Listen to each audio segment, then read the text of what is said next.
Hi, welcome to Chad's Silversmithing. Before we get too far into the video, if you wouldn't mind hitting the like button, that helps to get my channel promoted, and I really appreciate it. I'd also love it if you'd leave a comment after you watch a video.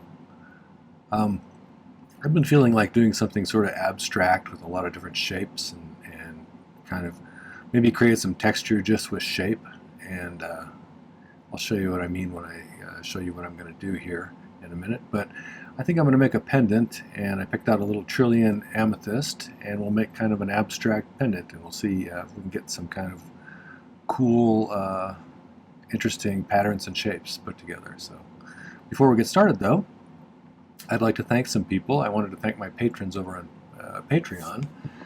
I specifically wanted to thank some new patrons. There's Mario and Alyssa. Thank you for signing up. Patty A, I appreciate you joining, and Taji Mag, thanks again for signing up. They're kind of my core group of supporters, and I really appreciate all of their advice and good natures, and as well as their financial contributions. So thank you for that, you guys. I also wanted to thank my YouTube subscribers. We just passed 9,500. We're getting close to 9,600. Let's get that to 10,000. So tell your friends. I really appreciate it. I do appreciate all of the kind comments that you guys leave as well, and those contributions that you make, like buying me a coffee or the super thanks, those things go for supplies. So I really appreciate that because I go through a lot of supplies doing these.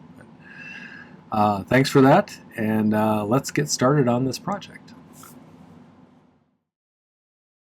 So here's my design idea book. I actually have 4 or 5 different designs of this on my merch store if you're interested. We just put up the pickle time one, which matches the cups and things. I like them because I didn't used to draw up designs in advance. I found over the years that it helps me to formulate my ideas a little bit better. And these ones have a nice little grid in the background to help me keep things sort of proportional when I draw them. So I was sketching last night, thinking about some different shapes I wanted to use. I like spirals.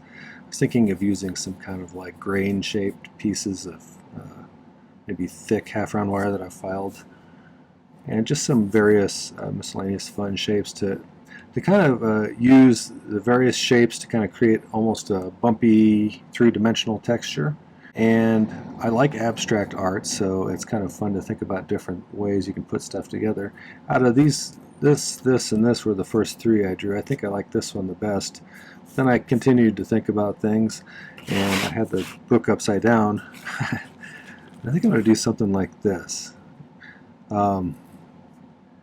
It's going to have some 18 gauge sheet cut into pieces, and I'm going to do it so that one of the pieces can extend over the top of this to incorporate this other kind of shape. There's a double loop, and then it's got sort of this cornucopia sort of shape made out of 14 gauge round wire with some silver balls kind of graduated inside of it.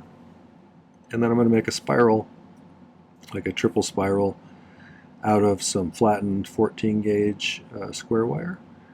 And then I'm going to put this, I have a little trillion amethyst I'm going to mount up here. I think I'm going to take the cornucopia part here, or whatever you want to call it, and curve those 2 ends around to create the bail behind that, and then we'll hang it like this. This little piece here is actually inspired by, it's like this. It's this kind of a loop where it's overlapped with each other. I'm going to make something like that. We have a wall sculpture we got years ago in our living room that has like 6 of these interlocked with each other. Got it at a furniture store, I think, and I've always liked it. It's kind of cool and 3-dimensional, so I'm going to incorporate a little bit of that in here. And these are going to be kind of layered and domed a little bit. I'm going to try and dome them a bit. Other than that, I think I'll probably use 18 gauge sheet for that. For the bezel, I'm going to use 3/16 inch fine silver bezel strip. I'm going to use 26 gauge. With a faceted stone, you need to create a little step for it to sit on inside of the bezel. So I'm going to use a little bit of 18 gauge wire in 2 stacks to make a little step. There's a lot of different ways to do that. Different people do it in different manners, which is fine. Everybody has kind of their own thing. I don't want this to meet at a corner, so I'm going to kind of like start about 2/3 of the way down one side. Then I'm going to curve this just a little bit. Since trillions have curved sides. If I remember right, Trillion is a brand name. It was a fancy cut that somebody came up with that the industry widely adopted. Years ago I took the GIA introductory diamond course, which was interesting, but I was teaching high school at the time and time consuming, so I never pursued it much beyond that.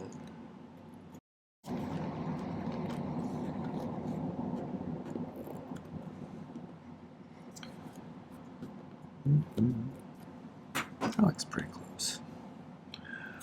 We'll give that a shot and see.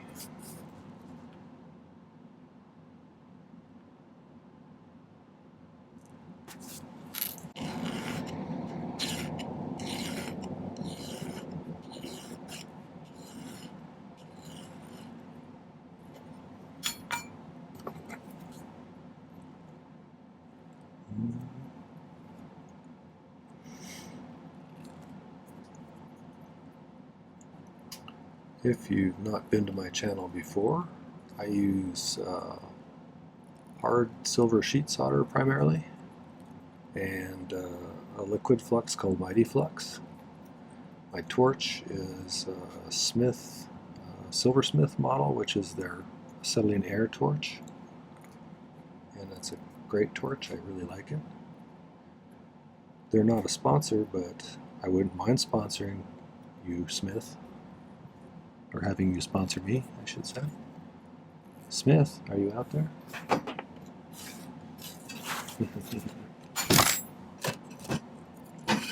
Okay, so let's solder this guy.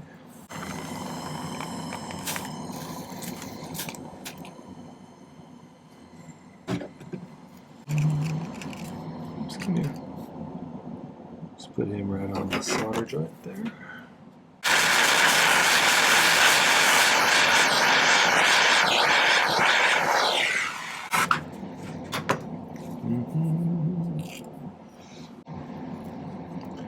And I want that solder joint to be in the middle of a side somewhere, not on the corner, because it's going to be a little bit harder to bend there.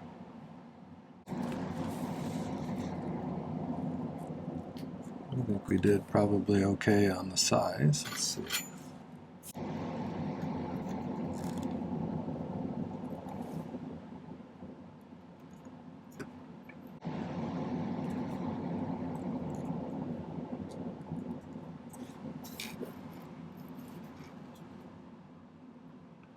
You know, with the exception of this part, this would be a relatively easy piece, probably. So if you wanted to just do a cabochon or leave the stone off of it, I think it might make a good kind of play project for someone who doesn't have that much experience.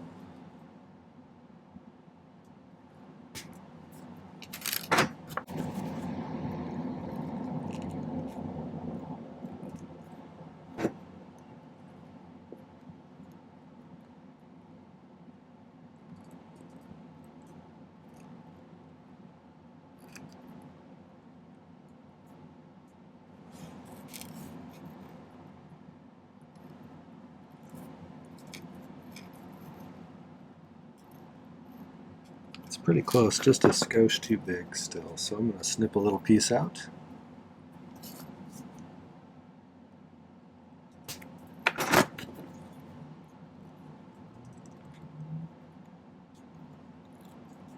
May have to readjust slightly where the corners are. Maybe not.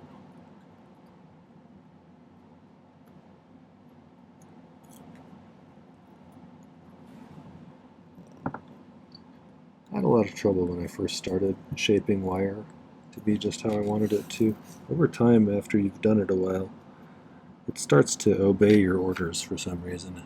At first, it feels like everything you do looks messy and sloppy, I'm just not very well bent, but after a while you get to where you can get things pretty well.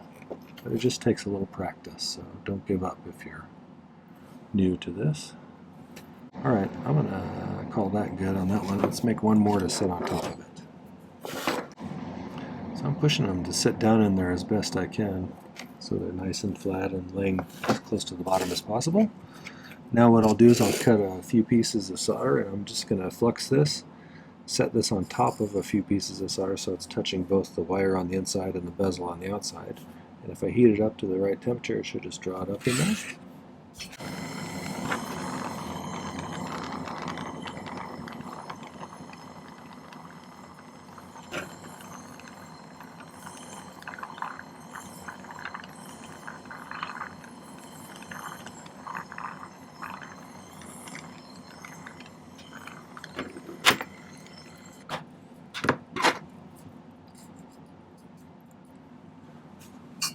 Okay, now I'm just going to file the bottom as flat as I can.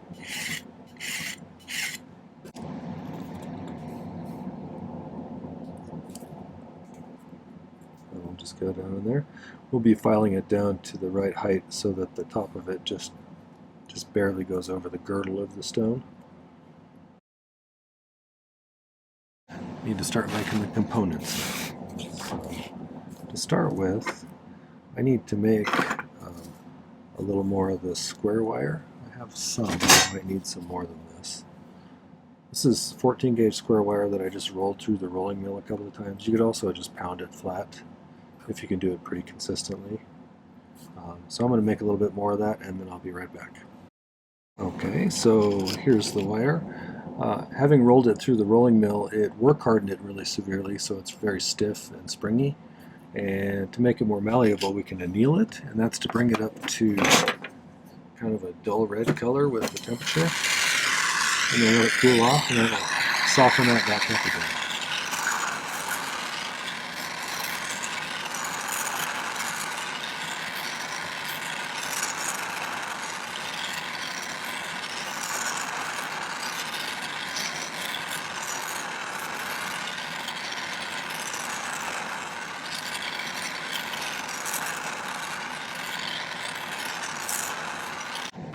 Let that cool for a minute. I'm going to make this kind of a little thing. I think I'm going to start by making sure this is relatively straight. Okay, we want a little tight curve to start, and I think I'm going to taper this down just a little bit so that when we get these three come together right there, and if I want them to get real close so I can get a narrow kind of channel going on there, I'm going to file them a little bit thinner at the end so they kind of taper down.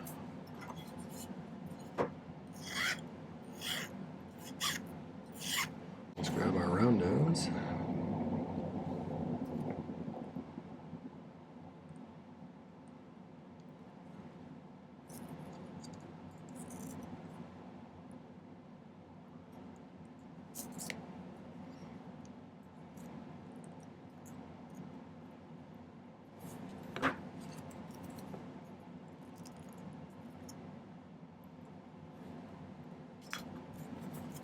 I don't want to get it too tight, then I won't be able to get the other ones in there.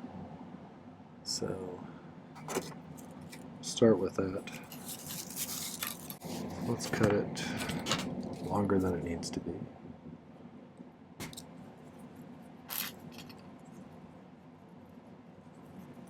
Yeah, that's going to be the inner one here. So it can be a lot shorter than that, but to start with, I'm going to keep it relatively long. All right. Let's file another end flat and then curl it again, but so it'll fit around that one.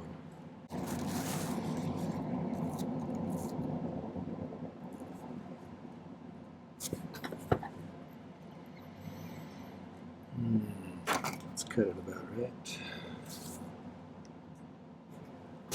Right there. Do the same thing again. I think the best bet at this stage would be to solder these two together. About like that. Got some little pieces of solder there, so let's just hook those together to start with.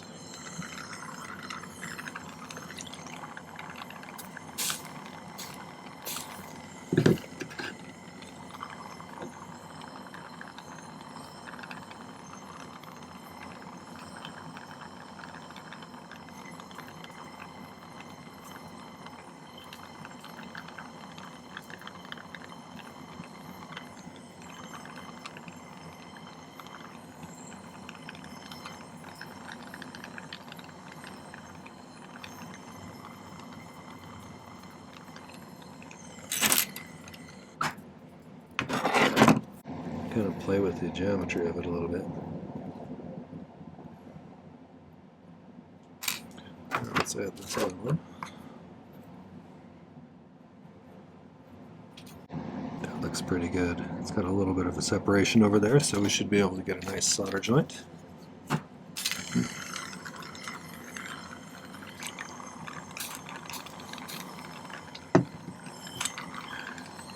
I've been doing pick soldering and I didn't really explain it. If you've never seen pick soldering, what it does is it allows you to pick up a little tiny piece of solder, heat the piece to the temperature you want it to be in order for the solder to flow onto it. You just touch it and it should generally flow in there if you have it at the right temperature. I jumped the gun a little bit on that one, but if you're interested, I'll put a link to my video about it. It's a really useful skill.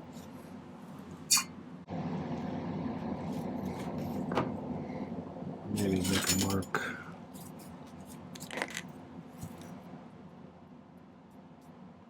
right there, kind of there. We'll cut them off there.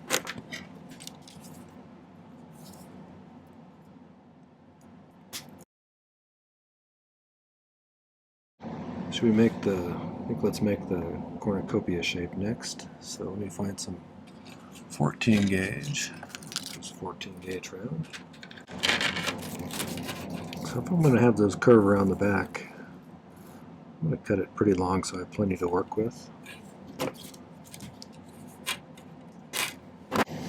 Okay. Now, like I said, I want these to taper down a little bit, so I'm going to, on the outer edge here, to where they're narrowest at the bottom. Never quite sure when I do something like this whether it's going to be, have an outcome that I'm pleased with, but because drawings don't always give you a perfect impression. But I think the whole idea of making a bunch of different shapes and kind of that maybe you can find a cool way to put together without a big plan in mind is sometimes kind of fun.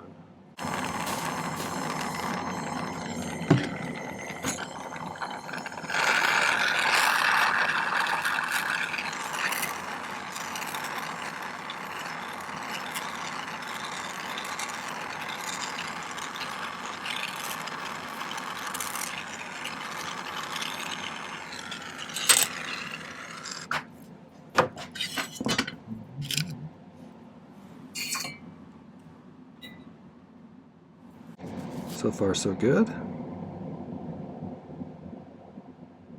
So I think I'm going to solder some balls in here, but we're going to make some balls first. So I'm just going to chop up some 18 gauge wire, various sizes. Charcoal block's a better place to make balls on. Makes nicer balls for some reason. If you're going to make graduated balls,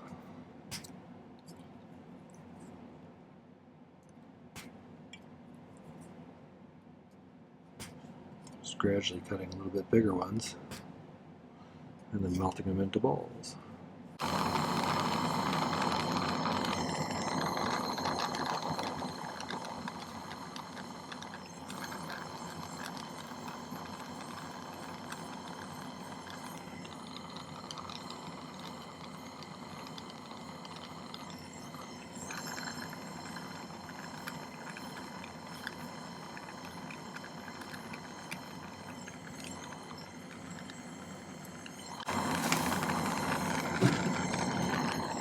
A little tiny one for the one in the middle here.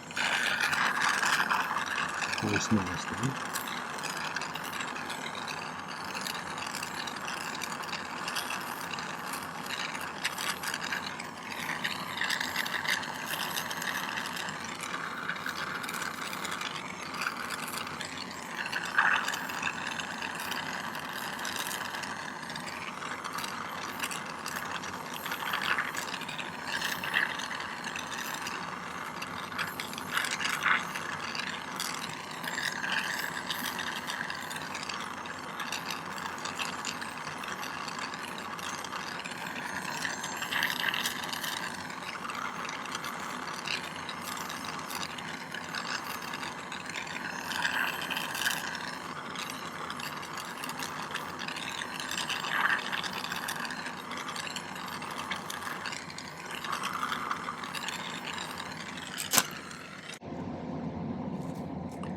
So I want these to attach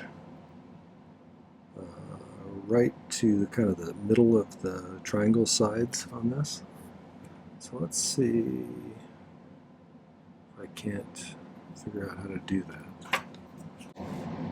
That would actually connect them pretty well right like that. So I think I'm going to do that while I'm thinking about it.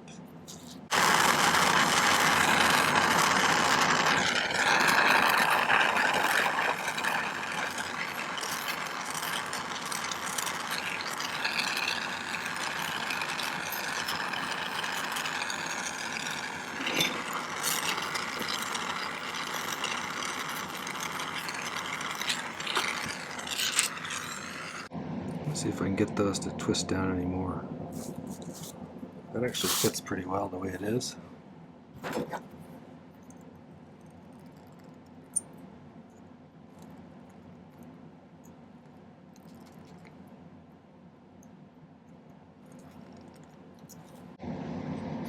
I think that's where that one's gonna live.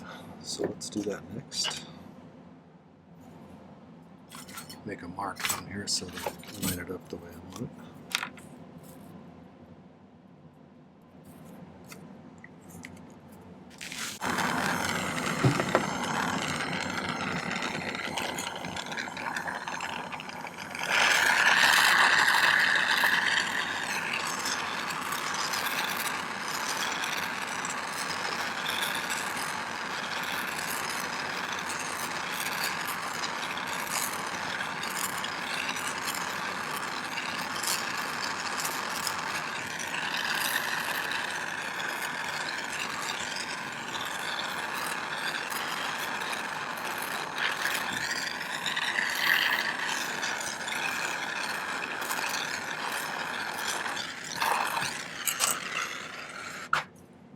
Right, at this point it looks like somebody with their hands up in the air. Whee! Scream. Okay, so make them kind of like this. On this one I'm going to dome them beforehand and see if I can get them to stick so they have more of an individual kind of dominess. And then the third one here is going to be bigger, so I think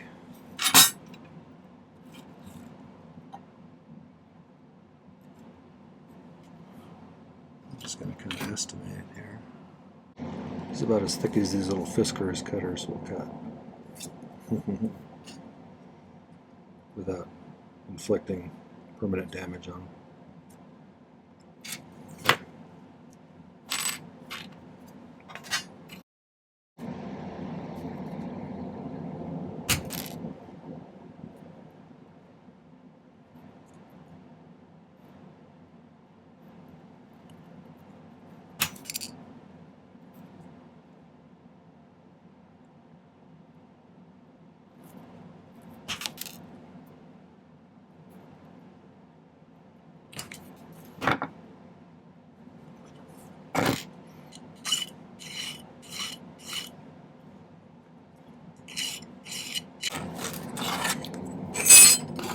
Part of the way to get a 3D feel to it is to have different shapes, I think, even though it's mostly in the same plane. These ones I'm going to dome a little bit so they look like they're bumpy, and this other piece that I'm going to make is kind of like a mobile strip, and it's a double. I don't know if it's actually a mobile strip, but it curls in on itself again like that. So. But that has some depth to it, so that'll give it kind of a three-dimensional look too. And then I think the shadows and stuff will make it look pretty cool, but we'll see. And then this will connect with that circle kind of, so we'll see how that looks. I think that'll look pretty cool actually. We'll see. So let's see if we can't dome these a little bit.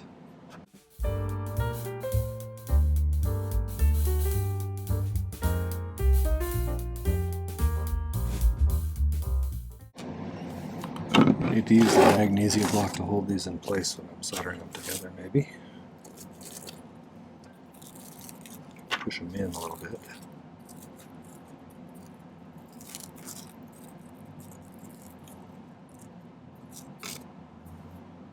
kind of like that, and we'll just solder those together, and then we'll shape that other one.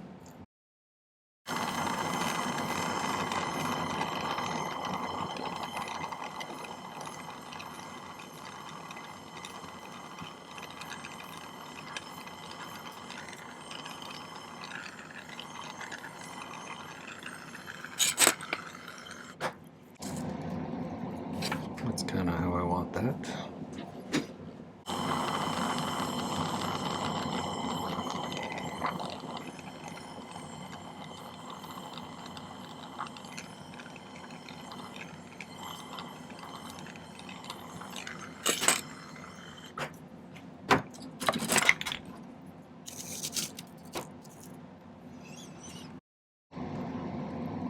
I kind of like that.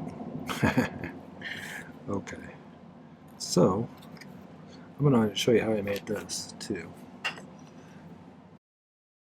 I wanted this one to be a little bit deeper and dishier, so I'm going to cut a little piece of 22 gauge sheet that was, oh, I don't know, a little bit wider than that one, so maybe 3.5 millimeters or so, and I'm going to make it into a circle. I can see based on this one might be slightly bigger.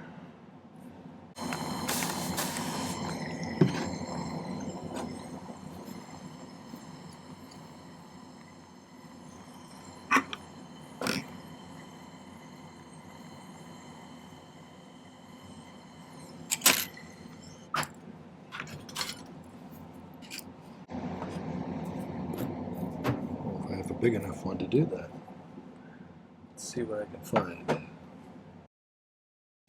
Alright, this is going to be unconventional, but I don't have a dapping punch big enough to flare that size of a circle out. However, this is about right down here, and it's got a taper on it. So I'm going to see if I can't use the base of my ring mandrel. If I hit the top of it hard enough to flare that out.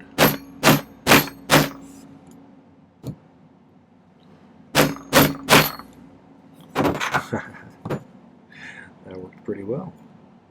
That's what I was shooting for. Well, that was a lucky happenstance. That was about the right size. Okay, so now I'm going to cut it on that solder joint because I really wanted it round in order to do that flaring outwards.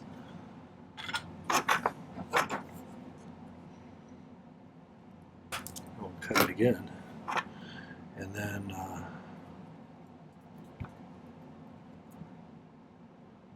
I got that backwards.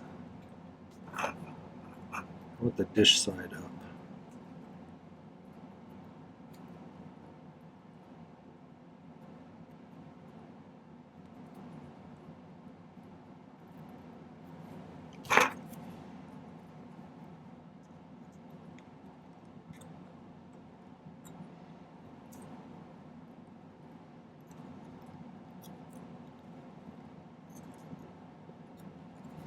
So I just did a little loop-de-loop in there.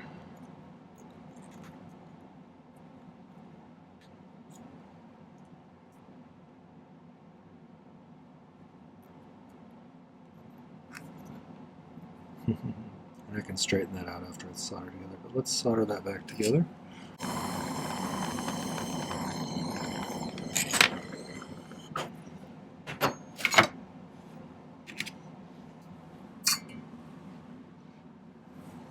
So let's get those first spots soldered.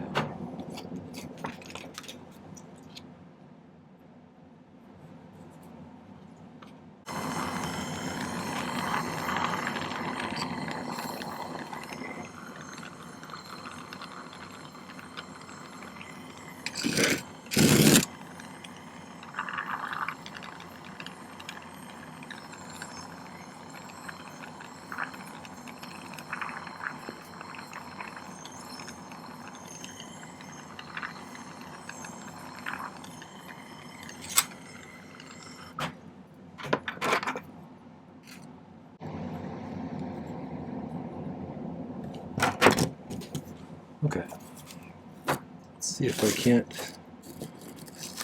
get everything in place while I quickly solder those on. Make sure nothing falls off.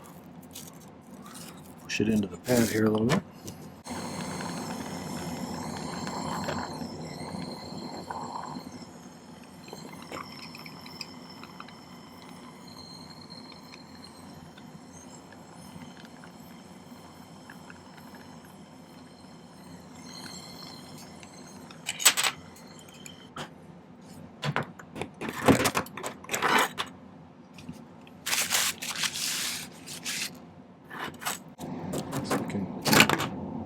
Tickle that.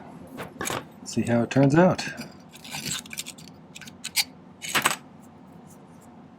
Kind of like it, it's different.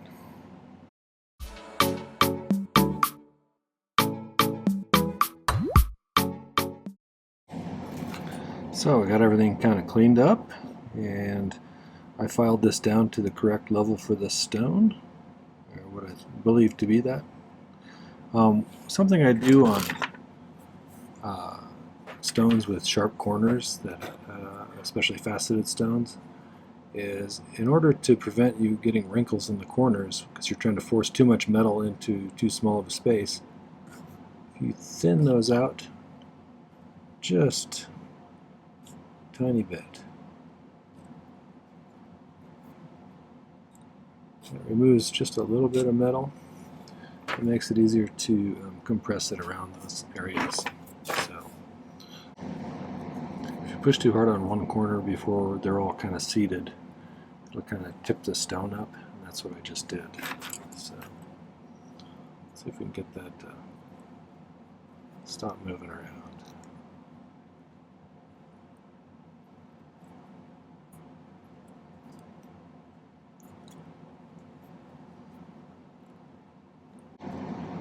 This stage is called burnishing. It's where you're rubbing that top edge at an angle, kind of over the, just over the girdle of the stone.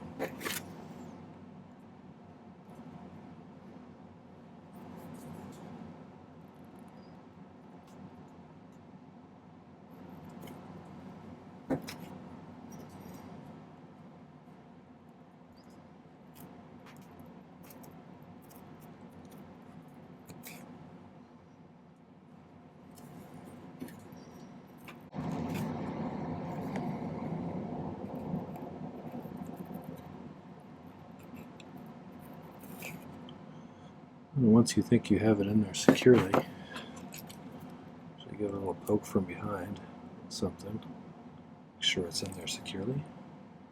Alright, so I will clean up the top of the bezel with a little one of those fine polishing discs that are made out of silicone with a little bit of abrasive in it. And then I'll get some better pictures.